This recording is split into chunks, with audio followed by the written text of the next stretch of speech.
What's up, everybody? Good afternoon. Happy Friday. Hope you're doing good. It's time for another watch schedule for college football tomorrow. It is Friday, so we're almost to Saturday, almost to a lot of good college football. And like I said, this segment is kind of for people who want to watch college football to see the players the Seahawks might consider drafting, but you're not necessarily big fans of college football itself. So, for those of you out there who might be watching college football seriously for the first time because of what the Seahawks are looking at going into 2023 with a lot of needs and a lot of picks, this is my recommended viewing schedule.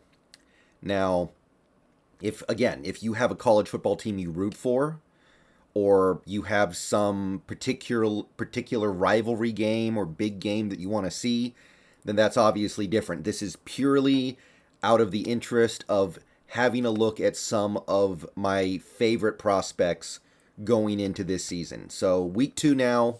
Week 1 was good. We saw a lot of good play from quarterbacks. And again, my goal here is to provide a schedule for watching college football tomorrow.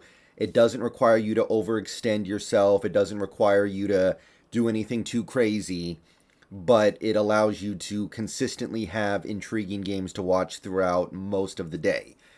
So let's start in the morning. Now, well, actually, before we get to the morning, I'll say this.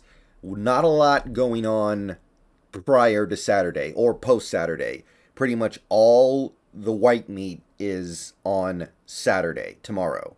So don't worry too much about watching the college games tonight or after Saturday. I don't think there are even any big games, period, on Sunday or Monday this week. So focusing just on Saturday, we've got a pretty good start. And then we've got maybe the game of the year so far for quarterback watchers. And by the way, I'll talk more about this in a minute, but I may end up streaming that game after the Huskies game. We'll see. We'll see if I can pull it off, but I'm going to have to make that determination sometime tomorrow. So, early morning. Start us off 9 a.m. We got 2 games that I think are pretty much equally interesting. You're going to have to flip back and forth on your remote a little bit, maybe. You're going to have to maybe get 2 TVs going. I don't know. You're going to have to do something if you want to watch both. You can pick one if you have a preference. But 9 a.m. on Fox is Alabama versus Texas. 9 a.m. on ESPN is South Carolina versus Arkansas. So Alabama versus Texas is one of the most interesting games of the week anyway. But Alabama by themselves is a compelling watch. And you can bet that when Alabama's playing this year, we're going to want to have eyes on them. Very good chance at least one Alabama player becomes a Seahawk next draft. So I've already been through the names, but you can go up here, bang it out. Bryce Young, defensive end, also named Young. Igbogbe, Dale, Henry To'o. They got a kicker that I like. Cohen is one of my favorite left guards in this class. And I don't even have Will Anderson listed here. You could put him here for sure. A lot of Seahawks fans are starting to circle the wagons around Will Anderson as a potential top pick, but we're going to have to be really bad to get him, like maybe worst team in the league bad. And we're going to... or we trade up, right? So it's tough to say we should really be compelled to watch him specifically because it's going to be so hard to get him. But you could throw Will Anderson on here as well, and you'd have You'd have 8 players on Alabama worth watching.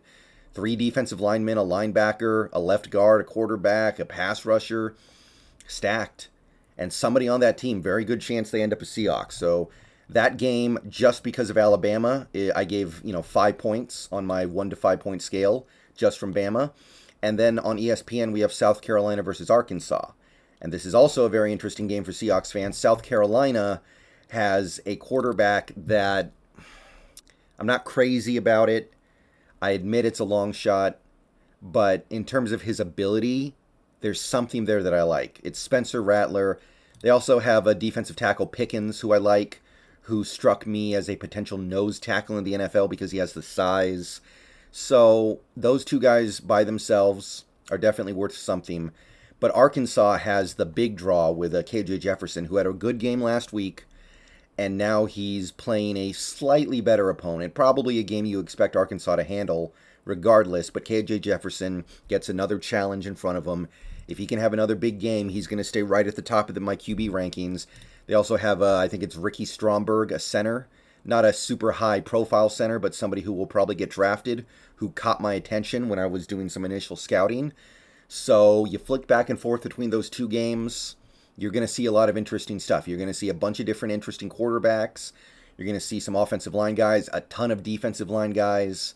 So those two games, pretty good way to start off the day. You are going to have to flick back and forth, but odds are very good you're going to see at least one, if not two, future Seahawks between those two games.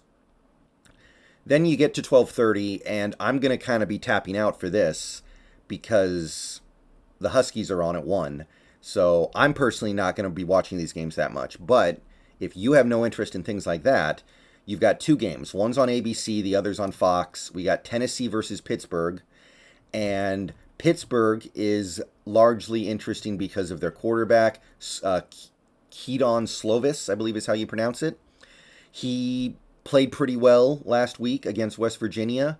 He did take one really ugly sack that, we didn't need to see that. But Slovis is one of my sleeper quarterbacks who I like. They also have a defensive end named Cansey, who I thought played pretty good last week, and I think is a 3-4 / hybrid defense candidate. So Slovis and Cansey are there for Pittsburgh. And we also have a little bit going for the Tennessee Volunteers, Hendon Hooker.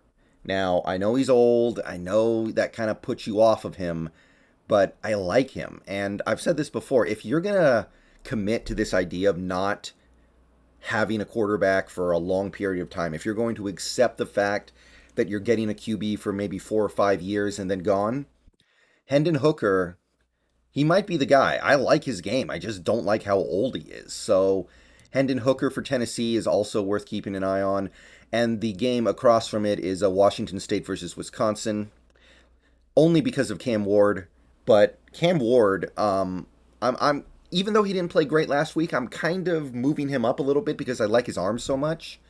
So there's not much else in this game to talk about other than Cam Ward, but Cam Ward himself is such a intriguing prospect. The game is still worth keeping an eye on just for that. Honestly, I think I may have sold Washington State a little short when I did these initial 1 to 5 point rankings. They might be worth 2 points just from Cam Ward. But regardless, that's also on at the same time, so flick back and forth between ABC and Fox. You should be able to see something pretty interesting. And then, after those two games, we get to the big one. We get to 4 p.m. on ESPN. We have Kentucky and we have Florida. 7 points between the two.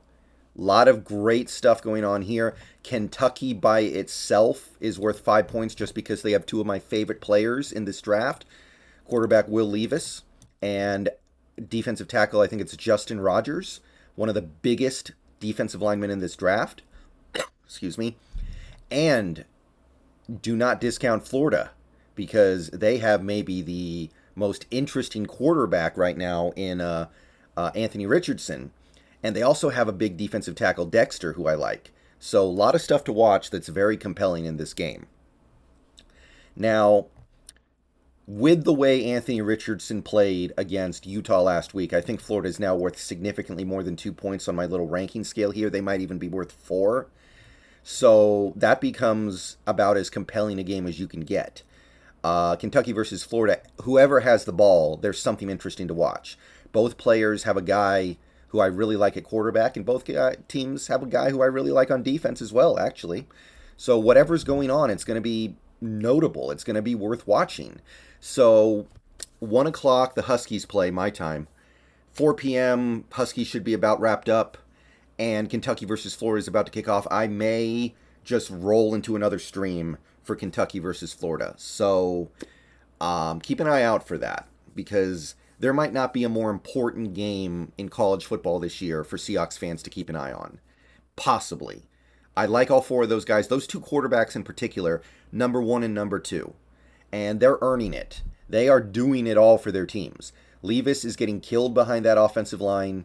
If he does well this year, it's going to be all on him because the offensive line is not supporting him. And Richardson, I mean, he put the team on his back against Utah. There's really not much of any other way to put it. There is one other game going on across from Kentucky versus Florida on ABC at 4:30. If you want to maybe tune in during halftime, I wouldn't be against it. USC versus Stanford. Now, there's really only one player that I'm intrigued by in this matchup. It is the quarterback, McKee, I believe his name is. Yeah, McKee, the big 6'6" guy. He might even be 6'7". I don't know. One of the tallest quarterbacks in this class. That's it. But I like the tall quarterbacks, and I like quarterbacks in general, especially right now. So, worth keeping an eye on in the background. And then we get to 7:15, so right around the Kentucky versus Florida game getting wrapped up here. We have Baylor versus BYU. Not exactly the greatest college football game ever. ESPN, there's probably a better game on, but I did throw it on because BYU does have a couple of players who I kind of like. They have a defensive end named Batty, who I think would fit in a 3-4 well, and they have a kicker, Olaroyd. Now, watching a college football game to watch a kicker is probably an exercise in futility, I understand. But he's possibly going to be a top kicker prospect in this upcoming draft. So that's my watch schedule for tomorrow. If you want to just follow along my favorite prospects, pretty much fills out your whole day. You could probably skip the night game and not miss much. But that's what has my attention. So keep an eye out for the Kentucky-Florida stream. I may be doing that tomorrow. Definitely keep an eye out for the Husky stream. I'll definitely be doing that. And see you guys later.